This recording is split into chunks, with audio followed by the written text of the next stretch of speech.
En una clase anterior ya habíamos distinguido entre fórmulas globales y fórmulas locales o inline. Las fórmulas globales se definían a nivel de atributos en la estructura de una transacción, es decir, se especificaba que tal atributo siempre se calculaba de tal forma y eso hacía que luego, en cualquier objeto en el que se necesitara recuperar el valor del atributo, esta fórmula se evaluaba para dar su resultado. Por eso, los atributos fórmulas eran atributos virtuales, que no se almacenaban en las tablas. En cambio, las fórmulas también se pueden utilizar en forma local, es decir, especificadas para evaluarse solamente en el lugar del código del objeto en el que se encuentran. Por ejemplo, en el source de un procedimiento. Podríamos, por ejemplo, asignarle a una variable el resultado de una fórmula. Veamos algunos ejemplos de uso. Supongamos que la agencia de viaje nos solicita un listado que muestre todos los nombres de países y para cada país la cantidad de atracciones turísticas que ofrece. Para resolver esta solicitud, vamos a crear un objeto procedimiento. Quedamos posicionados en el source del procedimiento y lo primero que vamos a hacer es imprimir un cabezal con un título, así que escribimos la instrucción print header. Header será un print block que todavía no tenemos, entonces definámoslo. Vamos a la sección layout y al print block que tenemos por defecto le cambiamos el nombre por header. Podemos ahora insertar de cero un text block y darle el formato deseado o ir al listado de atracciones que teníamos antes y hacer copy and paste del text block para conservar su formato y cambiarle solamente la propiedad text. Aquí vemos que ya hemos agregado al print block dos textos para las columnas del listado y una línea. Volvamos al source para seguir implementando el reporte. A continuación de la instrucción que imprime el cabezal, debemos escribir un comando for each para acceder a la tabla que almacena los países y mostrarlos. Dentro del for each escribimos print country con el objetivo de mostrar en un print block de ese nombre el atributo country name. Por lo que tenemos que crear ese print block y dentro agregamos el atributo country name alineándolo con la columna de título country. Volvamos al source. Este for each así definido navega toda la tabla de países y muestra el nombre de cada país consultado. Solamente nos está faltando resolver el requisito de que para cada país se imprima la cantidad de atracciones que tiene. ¿Cómo podemos implementar esto? Calcularemos la cantidad mediante una fórmula inline y mostraremos el resultado. Vamos a definir una variable para asignar el resultado que devuelve una fórmula count y luego mostraremos la variable en el print block. La creamos con nombre attraction quantity de tipo numérico de 4. Recordemos que las variables son espacios de memoria locales al objeto donde se definen. Esto quiere decir que solo existen durante cada ejecución de ese objeto. Cuando la ejecución termina, desaparecen. Volvamos al source y dentro del for each, justo antes de imprimir, a la variable attraction quantity le asignamos el resultado de una fórmula count que va a contar las atracciones. Dentro del paréntesis debemos incluir un atributo que haga que GeneXus sepa de qué tabla es que queremos que cuente. Como es de attraction, elegiremos algún atributo que sepamos que está en la tabla, por ejemplo, attraction name. Analizamos este código para ver cómo funciona. Las fórmulas determinan la tabla a navegar por él o los atributos referenciados dentro del paréntesis. En este caso, hemos incluido el atributo attraction name porque queremos contar atracciones y GeneXus lo entiende exactamente así. Pero las atracciones que queremos contar no son todas las de la tabla, sino las que corresponden al país en el que estamos posicionados en cada ejecución del for each. Si la fórmula no estuviera dentro de un for each, ni en un contexto en el cual ya se está posicionado en una tabla, se contarían todas las atracciones. Pero como la fórmula está definida dentro de un comando for each, es decir, se encuentra en un contexto en el que se está recorriendo una tabla, en este caso la de países, será influenciada por ese contexto. Así, no se contarán todas las atracciones de la tabla, sino las relacionadas con el país que se está procesando en cada iteración del for each. Dicho de otro modo, GeneXus determina la tabla que debe navegar la fórmula en base a sus atributos y luego analiza si hay relación entre esa tabla y la tabla base del for each, incluyendo su extendida. Vemos que en este caso hay un atributo en común entre las dos navegaciones, country ID, Así que para cada país que el for each encuentre, se cuentan sus atracciones. Así, hemos agregado a las atracciones que ya teníamos el Museo Matisse de Francia y la Ciudad Prohibida de China. El for each se ejecuta y para el primer país, Brasil, se cuentan las atracciones con ese mismo Country ID. Luego el for each pasa al siguiente registro, 2, Francia, y cuenta sus atracciones. La de Country ID igual a 2, encuentra 3. Luego itera el siguiente registro, 3, China, contando 2 atracciones.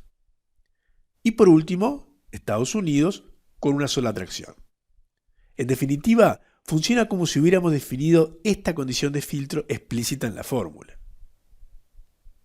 donde un Country ID es el de la tabla navegada por la fórmula y el otro es el de la tabla del for each. No es necesario escribirla, GeneXus la detecta automáticamente. Otra cosa que detectará automáticamente es que le convendrá recorrer la tabla a ser navegada por la fórmula ordenándola por ese atributo de filtro. De lo contrario, como vemos en este ejemplo, por cada país tendrá que recorrer toda la tabla de atracciones para contar las que correspondan cada vez. Podemos ver estas inferencias que realiza GeneXus a través del listado de navegación. Vemos que nos muestra que el for each recorrerá la tabla country y que para cada país realizará el count, para el que deberá navegar la tabla attraction por Country ID. Solamente nos resta agregar la variable attraction quantity calculada como primera instrucción en el cuerpo del for each al prim block country, para que inmediatamente después de tener la cuenta en la variable, se muestre al lado del nombre del país. La agregamos. Ahora ejecutemos el reporte. Antes, recordemos configurar las propiedades para emitirlo en ambiente web y formato PDF. Presionando aquí, podemos ver de todas las propiedades solo las que modificamos. Nos falta incluir la regla Output File. Si no la recordamos, podemos buscarla desde la opción Insert del menú o desde la Toolbox arrastrándola y sustituyendo el nombre del archivo. Le pondremos el mismo nombre del objeto y el formato PDF. Grabamos y ejecutamos. F5. De esta manera hemos resuelto el requisito que nos solicitaron. Como hemos visto, para determinar la tabla a ser navegada por la fórmula, no se tuvieron en cuenta los atributos referenciados en el for each, sino solamente los incluidos en la definición de la fórmula. Y, de igual manera, para determinar la tabla a ser navegada por el for each, se tuvieron en cuenta todos los atributos del for each menos los referenciados dentro de la fórmula. Muy bien. Supongamos que ahora nos piden que listemos todos los países que tienen más de 2 atracciones para visitar. Salvemos este procedimiento con otro nombre. Dado que la condición que nos piden que se cumpla para mostrar los países es que tengan más de 2 atracciones turísticas, agregaremos una cláusula where al for each, donde queremos filtrar aquellos países para los cuales la cantidad de atracciones es mayor que 2. Para los que cumplan esa condición, seguiremos imprimiendo lo mismo, el nombre del país y la cantidad de atracciones, que serán necesariamente mayores a 2. Dado que este procedimiento fue grabado a partir del otro, ya tiene configurado todo lo necesario para ser impreso como PDF, así que lo ejecutamos y vemos el resultado. Solo aparece Francia, con 3 atracciones, como esperábamos. Hemos visto anteriormente el concepto y un ejemplo de aplicación de la cláusula unique dentro de un for each. Habíamos definido un listado mostrando las categorías que tienen atracciones turísticas registradas, pero sin que se repitan los nombres de esas categorías. Vamos a agregar ahora un requerimiento más. Junto a cada nombre de categoría, queremos ver su cantidad de atracciones. Si recordamos lo que habíamos definido, teníamos el siguiente source, donde habíamos declarado la cláusula unique para controlar que no se listaran nombres de categorías repetidos. Para calcular la cantidad de atracciones, declaramos ahora la siguiente fórmula inline. sin olvidarnos de definir la variable quantity. Recordemos que las variables son locales y deben ser definidas en cada objeto donde sean utilizadas. Observemos que la tabla base del for each es attraction, al igual que la tabla base de la fórmula inline. Por lo tanto, la fórmula count agregará del contexto una condición implícita en su evaluación. Contará todas las atracciones para el atributo declarado en la cláusula unique. Insertamos la variable en el print block y presionamos F5. En la navegación se muestra que la fórmula contará todas las instancias de atracciones para el atributo category ID declarado, given, en la cláusula unique. Ejecutamos el listado y vemos cada nombre de categoría sin repeticiones, y para cada una de ellas su correspondiente cantidad de atracciones registradas. Actualicemos los cambios en GeneXus Server.